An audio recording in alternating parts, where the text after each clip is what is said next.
예, 많이들 반갑지 않은 것 같아요.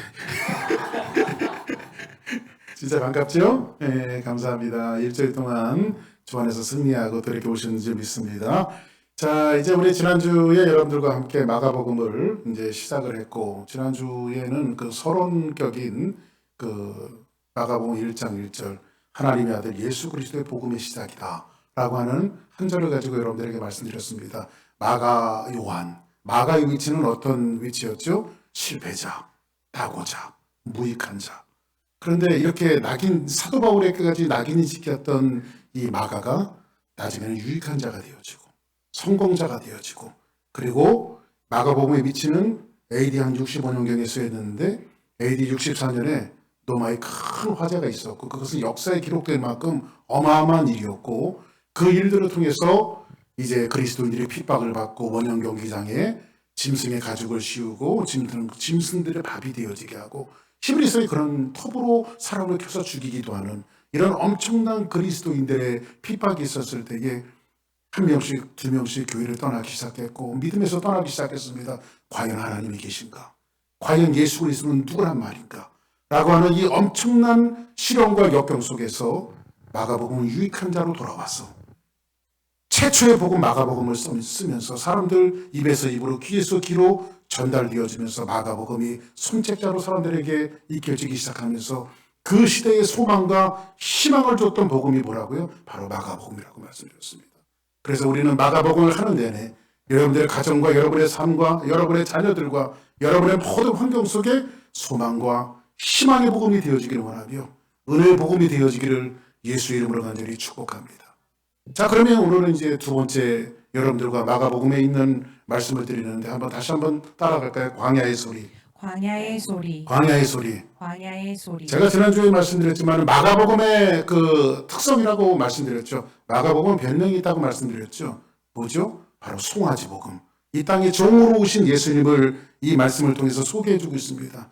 예수님이 이 땅에 오신 이유를 오늘 말씀을 통해서 이렇게 밝히고 있습니다. 마가복음 10장 45절에 보니까 가장 중요한 예수님이 이 땅에 왜 오셨는가? 인자가 온 것은 섬김을 받으려 하며 아니라 도리어 섬기려 하고 자기 목숨을 많은 사람들의 대성물로 주려 함이라고 성경은 우리에게 말씀해주고 있습니다. 그렇습니다. 예수님이 오신 그 위치는 섬김을 받으러 온 것이 아니라 섬기러 오셨어요.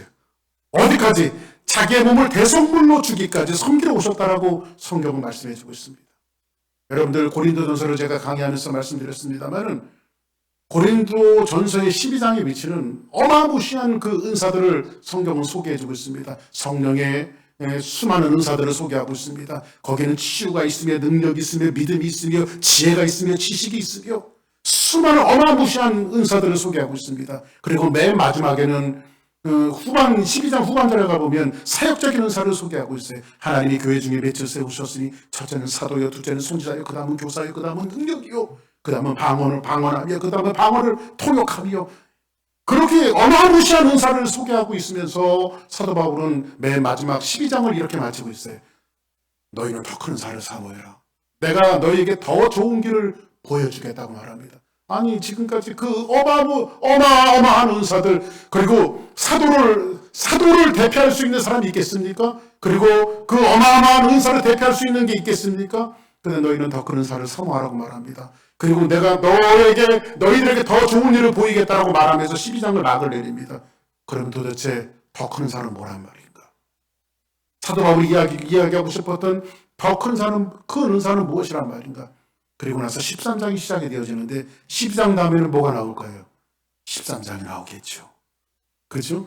근데 13장에서 뭐라고 말합니까? 그 유명한 사랑장이 나옵니다. 사랑은 언제나 오래 참고 사랑은 언제나 온유하며 사랑은 시기하지 아니하며 무례히 행치 아니하며 자기의 유익을 구치 아니하며 믿음, 소망, 사랑 이 세 가지는 항상 있을 것인데 그중 제일은 사랑이니라. 믿음도 좋고 소망도 좋지만 그중에 제일은 사랑이라. 할렐루야. 그래서 사랑은 뭐예요? 하나님이 주시는 은사란 말이에요. 아멘. 그런 관점에서 예수님께서 이 땅에 오신 것은 뭐냐면 섬김을 받으려고 하는 것이 아니라 어떤 예수님께서 뭐 병을 고치시고 죽은 자를 살리시고 뭐 소경의 눈을 뜨게 하시고 앉은 배 위를 일으키시는 수많은 은사들이 있었지만은 그거보다 훨씬 더 위대한 것은 예수님이 마가복음을 통해서 우리에게 말씀해 주시는 것은 뭘 얘기하고 있냐면 인자가 온 것은 섬김을 받으려 함이 아니라 섬기러 오셨다라고 말하고 있습니다. 우리 주사랑교회 성도들이 그런 성도의 모습을 좀 가지고 살았으면 좋겠어요. 누구에게 섬김을 받기보다는 섬겨주는 사람. 물 떠라! 그러기보다는 물을 떠다주는 사람. 응? 서로 이렇게 섬기는 그런 모습들이 있으면 좋겠어요. 응? 제가 이제 여기 목사님들을 좀 많이 만나지만요. 뭐 목사님들하고 이런저런 대화를 하다 보니까는 이 교인들한테 밥을 이렇게 잘 사주는 목사님들이 그렇게 많지 않더라고요. 근데 저는 아시겠죠? 제가 그래도 교인들한테 밥을 잘 사주는 목사입니다. 그래서 이렇게 좀 사주는 게 기뻐요. 그리고 잘 먹어주면 기쁘고. 그래서 어제도 우리 선교사님하고 바깥에 벤치 이렇게 저거 홈데포에서 둘이 사다가 이게 조립을 했습니다. 조립했더니 너무너무 이쁜 거예요. 점심시간이 되어서 워러버거 가서 그 비싼 햄버거. 비싼 햄버거. 응? 우리 선교사님이 깜짝 목사님 햄버거 값이 2개 하는데 20불씩이나 요즘 햄버거 값 10불씩 한다고 내가 그랬어요. 그래서 맛있게 햄버거를 먹었어요. 돈은 제가 냈습니다. 그러니까 여러분들 무슨 일이든지 사람이 섬기는 것은 그렇게 좋은 겁니다. 섬겨서 기쁘고 섬겨서 즐겁고 할렐루야. 우리 주사랑교회 성도들은 정말 그런 것들이 몸에 배어서 섬김을 다하고 섬기는 것이 여러분들에게 기쁨이 되어지는 놀라운 역사와 은혜가 있기를 주의 이름으로 축복합니다. 그리고 나서 오늘 이 마가복음이 시작되어지면서 제일 먼저 마가가 딱 던지는 것은 바로 침례에 대한 것입니다. 오늘 침례는 여러분들 딱 3가지 뜻을 갖고 있습니다. 죽음과 장사와 부활. 그래서 우리 뒤에 침례탕이 있는데 물속에 들어가는 것은 죽음을 상징합니다. 그리고 거기서 장사 지내고 나오는 것은 부활을 상징합니다.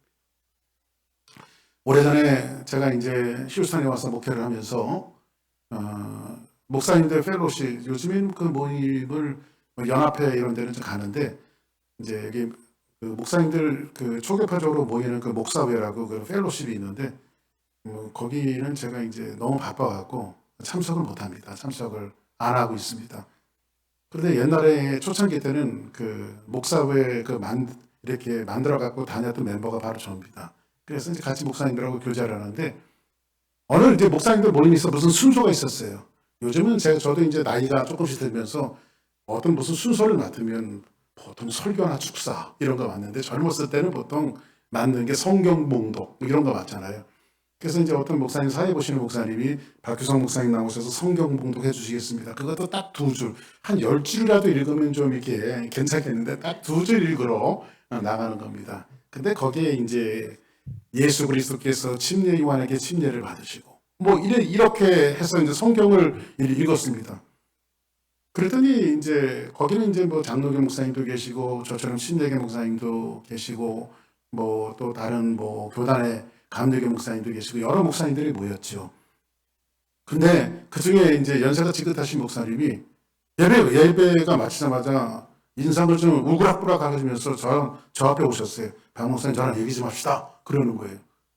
그래서 왜 그러실까? 내가 뭐 잘못했나 실수했나 해갖고 목사님하고 조용히 한적한 곳에 가서 얘기를 하는데 목사님 왜 그래요? 그러시는 거예요. 제가 목사님 뭐 잘못했습니까? 그랬더니 아니 목사가 성경을 똑바로 읽어야지. 응? 바로 읽어야지. 성경에 보니까 하나님께서 하나님의 말씀을 가감하지 말라고 그랬는데 그래, 목사님 제가 뭐 잘못했습니까? 왜 성경은 분명히 당신 성경을 이렇게 보여주면서 1956년도 대한성서 공회. 성경이 대한성서 공회에서 처음 만들었잖아요. 그렇죠? 번역을 하고 1956년도 대한성서 공회 하면서 성경을 딱 펴주면서 여기 세례라고 있으면 세례라고 읽어야지 왜 침례라고 읽냐고 하면서 막 호통을 주시는 거예요. 그러다가 제가 그 목사님 흥분이 좀 가라앉고 나서 저는 이제 제가 이렇게 제가 침례 표기 성경을 갖고 다녔습니다. 침례 표기 성경. 목사님, 너무 외람된 말씀인데, 제 성경 저거 딱 펴드렸습니다. 목사님, 1956년도 대한성서 공회. 그리고 제 성경책에는 목사님 침례라고 돼 있네요. 그리고 이런 성경책이 있었냐고. 이것도 대한성서 공회에서 나온 겁니다. 그러니까 대한성서 공회에서는 세례 표기 성경도 있고, 침례 표기 성경도 있는데, 저는 침례교 목사다 보니까 이제 침례라고 읽습니다. 사실은 성경을 이렇게 보다 보면 조금 아쉬운 부분들이 있어요. 번역되어질 때. 이런 부분들은 그냥 침례 세례 이렇게 번역하지 말고 예수께서 베프티스마를 받으시고 그냥 원어 그대로 그냥 이렇게 풀어놨으면은 이런 그 오해들이 없었을 텐데, 한국은 장로교가 이렇게 먼저 그 복음을 갖고 들어가다 보니까는 그 이제 베프티스마를 이렇게 세례로 번역을 했습니다. 근데 세자는 시칠 세자입니다. 시칠 세자, 그리고 예식 예자 해가지고 씻는 예식이다 이런 뜻입니다. 그런데 원래 베프티스마, 원이 밥티조, 베프티스트 이런 그 원어 영어 성경이 갖고 있는 의미는 뭐냐면 베프티스마는 어떤 의미를 갖고 있냐면 잠긴다 이런 뜻을 갖고 있습니다. 왜냐 아까 말씀드렸죠. 물속에 들어가는 것은 죽음, 잠그는 거예요. 잠그는다. 그다음 장사 지내고 나오는 것은 부활입니다. 그래서 침례교에서는 침례를 행하고 요즘에는 뭐 순복음도 침례를 주고 뭐 여러 군데서 이제 그 침례를 주는데, 그래서 침례교단이 제가 침례교 목사가 되어지고 참 좋은 것은 뭐냐면 굉장히 그 복음을 될 수 있으면 가감하지 않고 사수하려고 하는 그런 그 열정들이 굉장히 많습니다. 그래서 이것을 번역할 때 침례교에서는 잠길 침자, 그냥 잠기는 예식이다. 이렇게 성경대로 번역을 한 겁니다. 그래서 씻는 예식이 아니라, 여러분 죄를 씻는 것은 뭐 캐톨릭 같은 데서는 영세를 받아야 구원을 받는다고 말하지만 영세가 구원을 주는 것은 아니며 침례가 구원을 주는 것도 아니고 세례가 구원을 주는 것도 아닙니다. 세례를 받아야 구원을 받고 침례를 받아야 구원을 받는 것은 아닙니다. 그러나 분명한 것은 뭐냐면 구원받은 사람들이 받는 것이 침례며 세례인 것은 분명합니다. 믿어야 침례를 받을 수 있고 믿어야 세례를 받을 수 있습니다. 그래서 이것을 그 죽음 장사 부활이라고 하는 의미로 성경에서 이게 침례 또는 세례 이렇게 말하고 있는데, 그래서 세례가 틀렸는지 저는 그렇지는 않습니다. 침례도 맞고 세례도 맞습니다. 그러나 저희가 침례교인 까닭에 이런 정확한 의미를 알고 여러분들이 신앙생활을 했으면 좋겠다라고 하는 부분인데, 오늘 마가복음에서 첫 번째 침례라고 하는 화두를 딱 던집니다. 그리고 나서 여기에서 보니까는 침례가 던지는 이것은 뭐냐면 죽으시고 장사하시고 부활하시면서까지 우리를 어떻게 섬기시겠다라고 하는 이 섬김의 종으로 오신 예수님을 이 말씀을 통해서 우리에게 소개해 주고 있습니다. 그러면 오늘 마가복음에서 첫 번째 이 마가 요한이 예수님의 설명을 먼저 하기 전에 제일 먼저 설명하는 것은 바로 침례 요한입니다. 이 침례 요한은 어떤 사람이냐면 마태복음에서 이렇게 말하고 있습니다. 마태복음 11장 11절을 우리 같이 한 목소리로 같이 봉독합니다. 시작. 내가 진실로 너에게 말하노니 여자가 낳은 자 중에 침례 요한보다 더 큰 이가 일어남이 없도다. 그러나 천국에서는 극히 작은 자도 그보다 크니라. 할렐루야. 아멘. 오늘 마태복음은 이렇게 이야기하고 있습니다. 내가 진실로 말하노니 여자가 낳은 자 중에 침례 요한보다 더 큰 이가 없다라고 말합니다. 왜 여자가 낳은 자 중에 예수님 그 시대에 예수님께서 하신 말씀인데 왜 침례 요한이 가장 큰, 여자가 낳은 자 중에 가장 클까요? 침례 요한은 선지자입니다. 그리고 예언자입니다. 그리고 마지막에 복음을 선포했던 어찌 보면 구약의 마지막 선지자라고도 볼 수 있어요. 근데 사실상 말라기가 구약의 마지막 선지자거든요. 그리고 400년 동안 선지자들이 나타나질 않았어요. 말라기가 오고 난 이후에 하나님은 선지자 예언자들을 통해서 하나님이 하시고자 하는 말씀을 그들을 통해서 하셨어요. 그런데 말라기가 오고 난 다음에 이 400년 동안 선지자들이 나타나지는 않습니다. 그러니까 그 시기를 뭐라고 이야기하죠? 침묵의 시기며 암흑의 시기라고 말합니다. 하나님께서 더 이상 말씀하지 않으신 시기. 그런데 그것을 딱 깨고 나온 사람이 누구냐면 바로 침례 요한이에요. 세례 요한이에요. 그리고 세례 요한이, 침례 요한이 뭐라고 말합니까? 회개하라! 천국이 가까웠느니라. 할렐루야. 광야에서 그 복음을 외치기 시작해요. 그런데 예수님이 그 침례 요한에게 예수님이 침례를 받지 않습니까? 그런데 예수님이 뭐라고 말하냐면 사람들 앞에서 뭐라고 말하냐면 이 침례 요한은 여자가 낳은 자 중에 침례 요한보다 큰 자가 없었다. 이렇게 말씀하십니다. 그 말은 뭐냐면 구약에 수많은 선지자들이 왔다 갔습니다. 거기에는 이사야도 있었고 엘리야도 있었고 예레미야도 있었고 에스겔도 있었고 호세아도 있었고 말라기도 있었고 나훔도 있었고 미가도 있었고 수많은 선지자들이 지금 그들이 외쳤던 복음은 뭐예요? 앞으로 구원의 그리스도가 오실 것이다. 구원의 메시아가 오실 것이다. 그들이 전했던 복음들은 뭐예요? 전부 다 메시아에 대한 복음이었으며 예수 그리스도에 대한 복음을 외치다가 죽었고 외치다 죽었고 선지자들이 얼마나 살아서 그 예수 그리스도를 보고 싶었을까요? 제가 평생에 한 가지 소망이 있다면 그 소망은 이루어질지 안 이루어질지 모르지만 제가 살아있을 때 예수님이 오신다면 얼마나 좋을까? 제가 살아있을 때 예수님께서 호령과 천사장의 나팔 소리로 이 땅에 오신다면 얼마나 좋을까? 텔레비전에 내가 나오는 게 좋은 게 아니라 정말 내가 살아있을 때 예수님이 오시면 얼마나 좋을까? 이런 부분들을 제가 굉장히 마음속에 사모하는 사람이에요. 근데 많은 선지자들이 그 메시아가 나 살아있을 때 오실까? 기다리다가 죽고 많은 선지자들이 죽었어요. 근데 마침내 침제 요한은 예수님보다 6개월 먼저 태어나서 예수님의 앞길을 예비하고 감히도 예수님에게 침례를 주고 예수님을 눈뜬 채로 자기가 살아있는 채로 메시아 예수 그리스도를 본 사람이 누구예요? 바로 침례 요한. 그런 의미로 예수님께서는 여자가 낳은 자 중에 침례 요한보다 더 큰 이가 없다라고 그렇게 말씀하시는 거예요. 다 사람은 예수님을 기다리다가 죽었지만은 침례 요한은 살아서 예수님을 만난 사람. 할렐루야. 이런 의미로 예수님께서 이 말씀을 우리에게 이야기하십니다. 그러면 오늘 여러분들에게 마가가 소개하는 침례 요한의 몇 가지 특징만 여러분들에게 오늘 말씀을 드리고 오늘 말씀을 좀 정리할까 합니다. 침례 요한은 어떤 사람이냐면 한번 따르겠습니다. 자기의 소명을 분명히 아는 사람이다. 분명히 아는 사람이다. 아멘. 성경에 보시면 오늘 본문입니다. 같이 한번 읽을까요? 시작. 선지자 이사야의 글에 보라, 내가 내 사자를 내 앞에 보내노니 그가 내 길을 준비하리라. 강야에 외치는 자의 소리가 있어 이르되 너의 길을 주의 길을 준비하라. 그의 오실 길을 곧게 하라. 기록된 것과 같이. 할렐루야.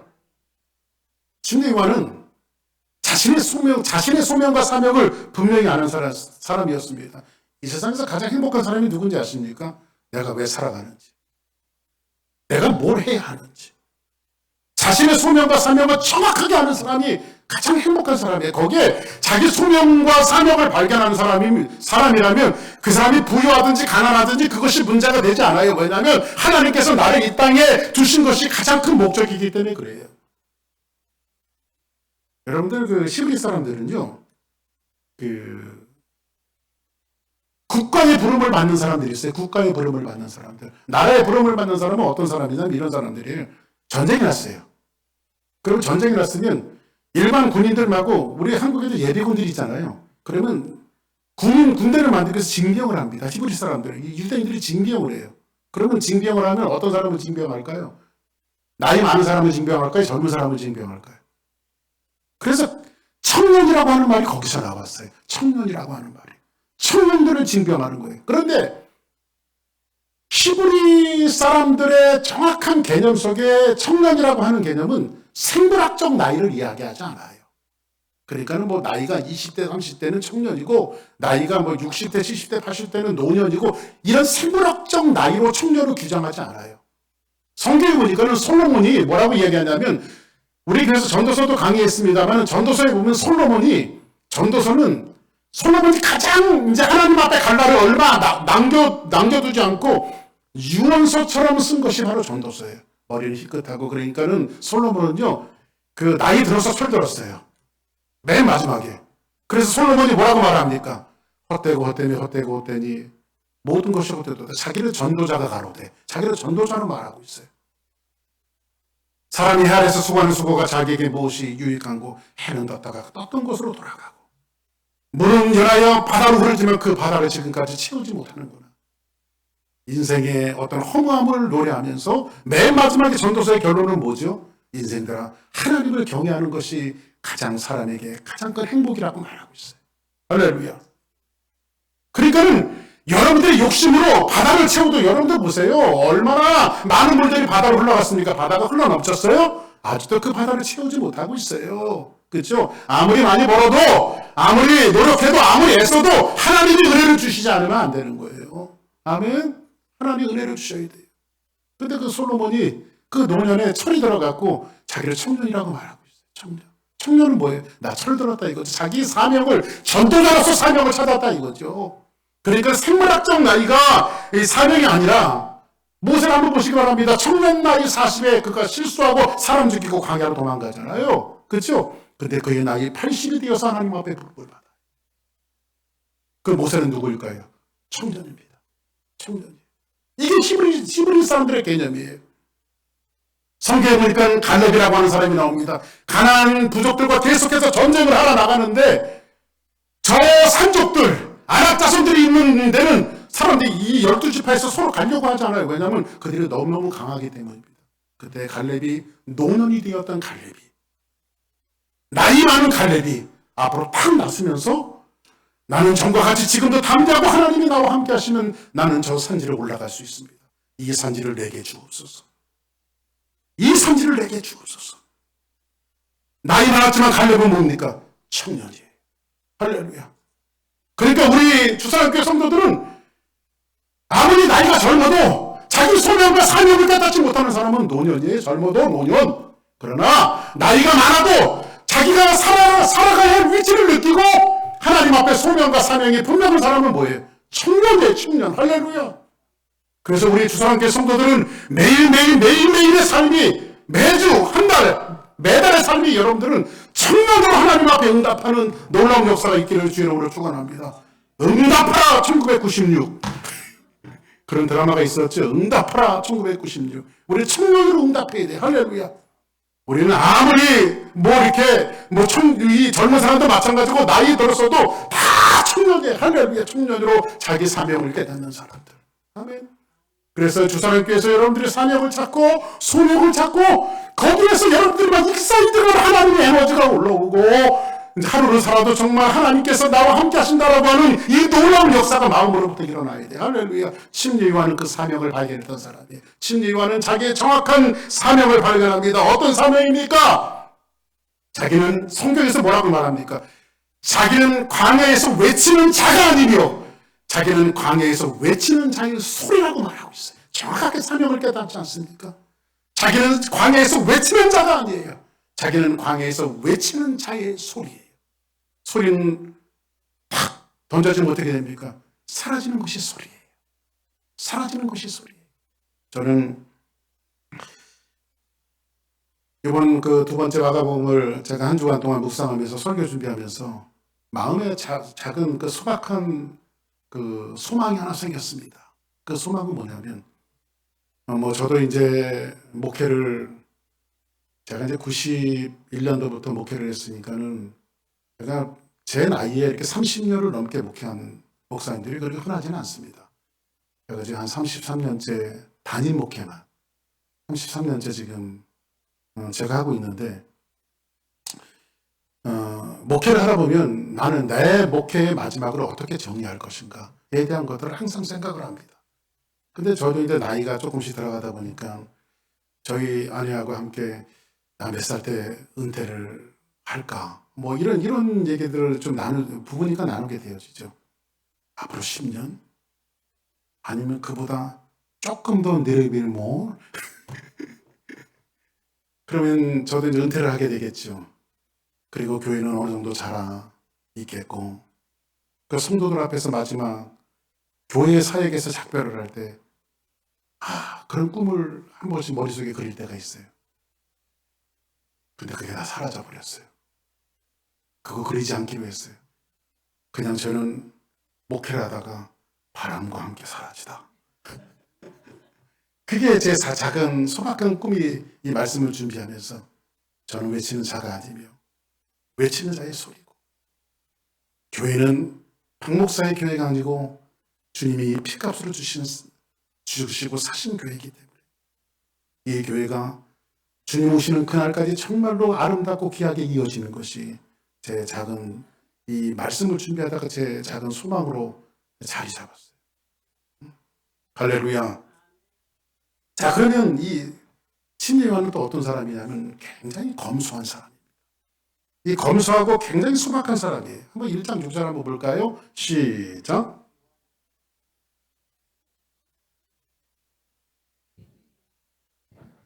자, 보세요. 요한은 낙타털옷을 입고, 그러니까 낙타털 이렇게 말하니까요. 어떤 사람이 그렇게 밍크 코트 입었네. 이렇게 얘기하는 사람들이 많이 있는데, 그 당시에 이 낙타털은요, 그냥 보통 시장에서 사람들이 흔히 그냥 가난한 사람들이 주워 입을 수 있는 옷이 바로 낙타털 옷이었어요. 그 요한은 굉장히 검소한 사람이었어요.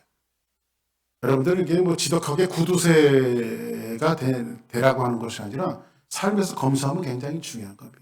사도 이 요한이 침례 요한이 그랬습니다. 낙타털 옷을 입고 허리에는 가죽띠를 띠고 그 당시 보니까요 이 가죽띠 여성분들은 뭐가 내가 좀 이렇게 내가 가진 사람이고 내가 좀 있는 사람을 뭐로 표현하는지 모르는데 아침 일부 예배 때는 제가 그런 얘기를 했습니다. 여자분들은 이렇게 핸드백, 백을 갖고 다니다가 오늘 이제 비가 왔잖아요. 비가 막 걸어가고 있는데 비가 와. 그러면 머리에 비가 맞으면 안 되니까 백으로 이렇게 머리를 딱 이렇게 가리면 이거는 짝퉁이래요. 이건 가짜야. 그런데 비가 오면 가슴으로 딱 옷으로 싸가서 이렇게 앉는 사람 이건 진품이에요. 이건 진품이에요. 누가 그러더라고요. 근데 그 당시에 이렇게 문헌에 보니까요. 남자들이 어떤 자기의 신분을 나타내는 것은 벨트였어요. 그 당시에는. 근데 가장 가난한 사람이 둘렀던 가죽띠. 그리고 주 음식이 뭐였냐면 메뚜기였어요. 메뚜기. 실제로 광야에는 메뚜기들이 많습니다. 이게 고단백이죠. 앞으로 이제 대체 식량, 쌀의 대체 식량 해갖고 이런 곤충들 같은 거로 이제 많이 얘기가 되더라고요. 근데 이미 오래전에 이 메뚜기를 먹었어요. 근데 이 메뚜기가 또 다른 의미로 찾아봤더니요. 이 메뚜기가 어떤 의미를 갖고 있냐면 하가부라고 하는 히브리 말로 되어져 있는데 하가부가 뭐냐면 바로 메뚜기라는 뜻이거든요. 근데 하가부가 뭐냐면요. 나무에서 나는 열매예요. 그래서 사람들은 뭐라고 말하냐면 나무에서 나는 그 열매를 요한의 빵이라고 말했어요. 요한의 빵. 요한이 주로 먹는 거. 근데 그 하가부 열매가 어떤 열매냐면요. 탕자가 다 방탕하고 돌아올 때에 돼지를 키우다가 돼지가 먹는 지엽 열매를 먹었다고 말하잖아요. 그 지엽 열매가 바로 하가부예요. 그러니까 어떤 학자들은 지엽 열매를 이 침례 요한이 먹었다는 사람도 있고 실제로 그 메뚜기를 뭐 either way. 그러니까 이것은 정말 가난한 사람들이 간신히 취할 수 있는 양식이에요. 가난한 사람들이. 그러니까 이 침례 요한은 부자로 살았다는 거예요. 가난하게 살았다는 거예요. 그럼 목사님 그런 말씀하시면 우리를 보고 가난하라는 뜻입니까? 그건 아니에요. 침례 요한이 그 모든 것들을 감수할 만큼 찾았던 복음과 그 모든 것을 감수할 만큼 찾았던 그 사명과 소명을 이야기하고 싶은 거예요. 오늘 말씀을 통해서. 그래서 오늘 성경은 뭐라고 말하냐면 7절에 보니까 그가 전파에 이르되 나보다 능력이 많으시니가 내 뒤에 오시나니 나는 굽혀 그의 신발끈을 풀기도 감당하지 못하겠노라. 지금 침례 요한이 지금 누구를 소개하고 있어요? 예수님을 소개하고 있어요. 예수님을. 뭐 우리끼리 얘기지만은 박 목사가 설교를 잘하잖아요. 죄송합니다. 이걸 뭐라고 얘기하냐면 전문용어로 자뻑 이렇게 말합니다. 응? 자기 자랑. 근데 예를 들어서 저쪽 끝에다 여기 뭐 H마트 옆에다가 예수님이 오셔서 교회를 개척하셨다고 생각하면 예수님이 오셔서 교회를 개척했다고 생각하면 여러분들은 그래도 주사랑교회 나오시겠어요? 예수님이 개척한 교회 나가시겠어요? 참 그래도 말이라도 섭섭하네.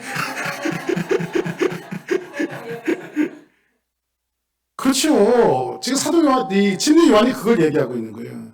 침례 요한은 예수님을 소개하는 사람이에요. 저도 박 목사도 예수님을 소개하는 사람. 예수님이 오셨으면 저도 같이 데리고 가세요. 저도 같이. 예수님이 개척한 교회를 가야죠. 근데 사도 요한이 침례 요한이 지금 이 말씀을 통해서 소개해주고 있는 것은 뭐냐면 나는 어떤 사람이에요? 예수님을 자기는 소개하는 사람이라고 말하고 있어요. 전파에 이르되 내 뒤에 오시는 이는 나는 굽혀 그 신들매도 풀기도 감당하지 못하겠다. 신발끈도 그렇게 말하고 있죠. 그리고 나서 우리 한번 1장 5절 한번 같이 한번 읽어볼까요? 시작. 온 유대 지방과 예루살렘 사람이 다 나아가 자기 죄를 자복하고 요단 강에서 그에게 침례를 받더라. 자 보세요. 이제 결론 겸 이제 원론적인 것들을 오늘 이제 핵심된 메시지를 여러분들에게 드립니다. 온 유다 지방과 예루살렘은 뭐예요? 이스라엘의 중심이죠. 그렇죠? 이스라엘. 그러니까 그 미국의 중심은 어디죠? 휴스턴. 미국의 중심이 휴스턴. 한국의 중심은 서울. 그죠? 이스라엘의 중심은 어디예요? 예루살렘. 그죠?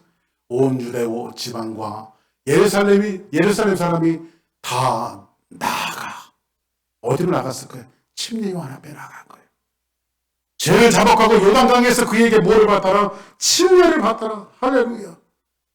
사실 침례 요한은 그 당시 요즘으로 말하면 굉장히 스타크 목사입니다.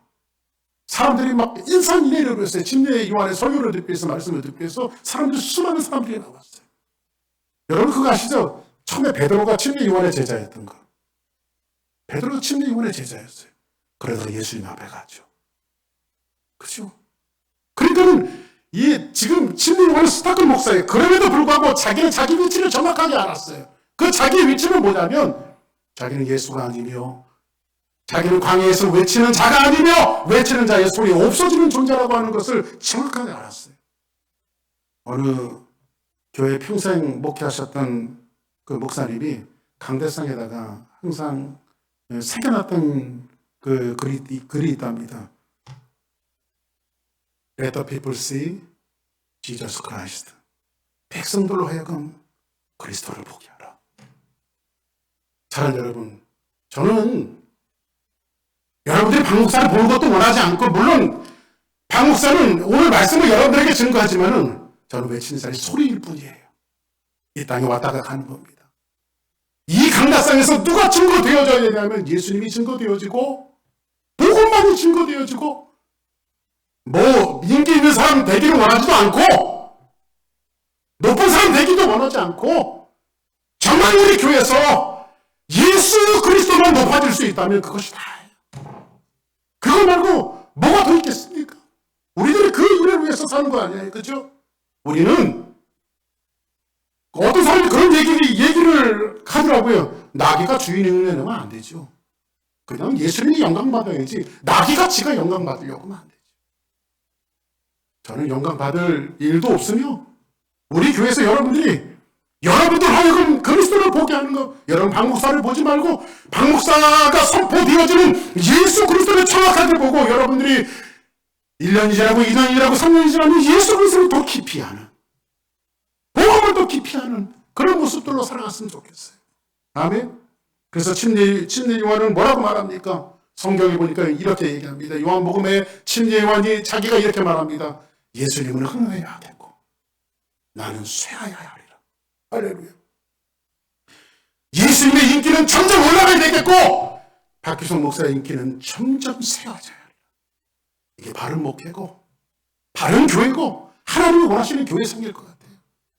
여러분들이 박 목사를 열렬히 사랑하는 것이 아니라 박 목사가 선포되어지는 말씀을 통해서 예수 그리스도를 너무 사랑하는 사람들, 그런 사람들이 됐으면 좋겠어요. 우리 주사랑교회 모이는 분들은 그런 공동체들이 모여서 예수님을 열렬히 사랑하는 사람들이 모여서 만들어지는 그런 공동체가 됐으면 좋겠어요. 그래서 세상과 나는 간 것 없고 구속한 주만 보이는, 세상과 나는 간 것 없고 구속한 주만 보이도다. 할렐루야. 그리고 침례하는 외치는 자의 소리였습니다. 오늘 본문을 다시 한번 보겠습니다. 광야에 외치는 자의 소리가 있어 이르되 너희는 주의 길을 준비하라. 그의 오실 길을 곧게 하라. 기록된 것과 같이 있습니다. 시작. 침례 요한이 광야에 이르러 제 사함을 받게 하는 회개의 침례를 전파하니. 오늘 여기서 뭐라고 말합니까? 여기서 뭐라고 말하죠? 요한이 광야에서 외치는 소리라고 말하는데 무슨 침례? 죄 사함을 받게 하는 회개의 침례. 우리 주사랑교회에서 이런 역사가 이루어졌으면 좋겠어요. 이 회개의 침례를 받을 수 있는 방법을 오늘 본문이 이야기해 주고 있어요. 어떻게 하면 회개의 침례를 받을 수 있는가?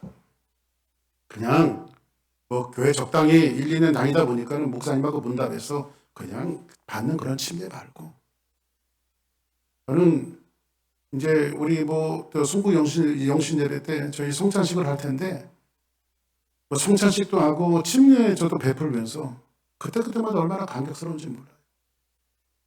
성찬식 같은 거 하면요, 그렇게 눈물이 나요. 예수님의 사랑이 너무너무 좋았어. 예수님의 은혜가 너무너무 감격했어. 그렇게 눈물이 나요. 나 같은 사람이 뭐라고? 이놈이 뭐라고? 허물 많고 죄 많은 사람 이놈이 뭐라고? 이놈을 위해서 예수님께서 십자가에 못 박혀 돌아가셨다. 그런데 침례요원에게 사람들이 나와서 뭘 받습니까? 회개의 침례를 받습니다. 위로 보건대 성경에 보니까는 뭐라고 말하고 있어요? 온 유다 지방과 예루살렘 사람이 다, 온 유다 지방과 예루살렘 사람이 다 나와서, 이 사람들이 나왔던 것은 어디였죠? 이 사람들이 나왔던 것은 어디였어요? 성은 뭐예요? 성 안에는 뭐가 있을까? 요즘 시간에 텔레비전도 있고, 인터넷도 있고, 좋은 카페도 있고, 맛집도 많고, 모든 문명이 다 갖춰진 그 예루살렘. 요즘에 우린, 제가 저 문 앞에 들어오면 다시 한번 이게 바른 예배 캠페인 이거 붙여놨습니다. 4가지 말씀드렸죠? 첫째, 예배 시간 10분 전에 도착하십시오. 둘째, 예배 시간에는 휴대폰을 죽여주십시오. 셋째, 마음 모아 기도하고 집중하며 말씀을 보십시오. 모임 후에는 자기가 앉은 자리를 깨끗하게 치워주십시오. 이 예배 캠페인. 온 유대 지방 사람들이, 여러분 요즘에 핸드폰이요, 핸드폰 없으면 참 진기한 풍경이 하나 발견되어졌는데, 어떤 그 대형 교회에서요, 목사님이 축도 마치고 예배 이제 마치고 성가대 마지막 찬양이 딱 끝나고 나서 사람들이 가운데 복도를 통해서 쫙 나가잖아요. 근데 사람들이 어떤 모습이 있는지 아십니까? 다 보고 나가는 거예요. 그 예배 시간에 어디서 문자 왔나? 응? 뭐 한다? 다 보고 나가는 거예요. 우리 핸드폰 없으면 어떻게 되죠? 금단 현상이 일어나죠. 그래서 여러분들, 이게 이 사회학자들이 굉장히 큰 문제입니다. 이 사회학자들이 이 핸드폰, 그래서 일주일에 우리 한 번 반나절이라도 월요일 날 뭐 아침부터 12시까지는 이 뜨르르 울리는 전화 외에는 안보가, 이게 근데 그게 마음대로 안 된다는 거지. 핸드폰 없으면. 우리 여기 선교사님 우리 애기 있잖아요. 한비 씨. 응?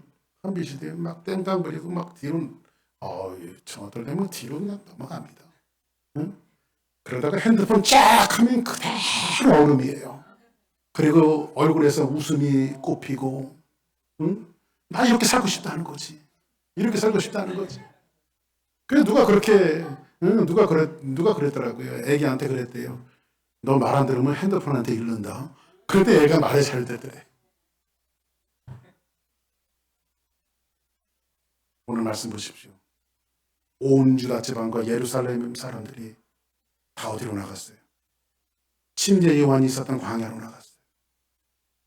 텔레비도 던져버리고 핸드폰도 던져버리고 맛집도 던져버리고 자기 있는 모든 것을 다 던져버리고, 어떤 사람이 나가고 광야에서는 남루한 한 자기가 선지자, 자칭 선지자라고 하는 사람이 와서 회개하라 천국이 가까웠느니라, 회개하라 천국이 가까웠느니라, 이 말씀을 외치니까 막 거기에 막 마음이 부딪히고, 그리고 막 통곡하면서 침례를 받고 나서 이 사람이 예루살렘에 들어가서 아마 그랬을 거예요. 나도 보라고 선지자가 왔다고, 또 다른 복음을 증거하는 선지자가 왔다고, 한 사람씩 나가면서 인상 이래려고 사람들이 문명을 벗어버리고 예루살렘을 벗어버리고 모든 것을 벗어버리고 나가서 척박한 땅 광야, 아무것도 없는 광야, 사람들이 찾지 않는 광야, 누구도 가보지 않는 광야, 가난한 사람들이 그지처럼 조금씩 흩어져 사는 그 광야, 사람들이 쳐다보지도 않았던 그 광야,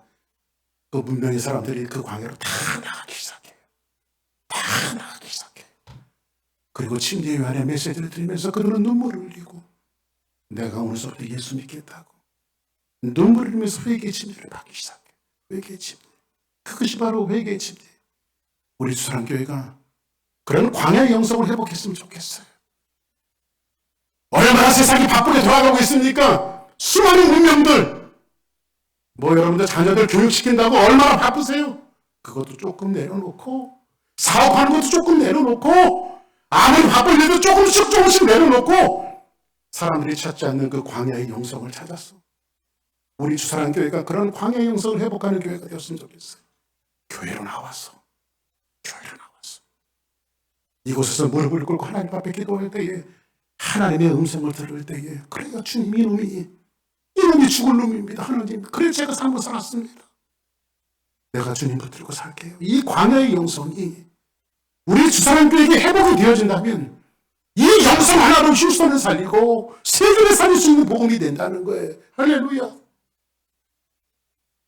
이렇게 말씀을 여러분들에게 정리하면서 요한은 낙타 토롯을 입고 허리에 가죽들을 띠고 메뚜기와 석청을 먹으면서 문명 속에 사로잡혔던 많은 사람들을 향해서 복음을 외쳤고 그들은 회개의 침례를 받았어요. 우리 교회가 이런 광야의 영성을 회복하기를 바랍니다. 여러분 한 사람 한 사람들이 이 광야의 영성을 회복해서 정말 주님 오시는 그날까지 수많은 영혼들이 핸드폰이 가치가 없고 물질이 가치가 없고 자기 건강을 쌓는 것도 가치가 없고 세상에 나는 간 것 없고 그리스도만 바라보게 되어지면서 우리 주사랑교회로 나오는 모든 사람들마다 들어오면서 회개의 침례를 받고 영성을 회복해서 이 영성이 휴손을 살리고 삶을 살리고 여러분의 가족과 자녀들을 살리는 놀라운 역사가 넘쳐나기를 예수 이름으로 간절히 축복합니다. 우리 다 같이 자리에서 일어나시겠습니다.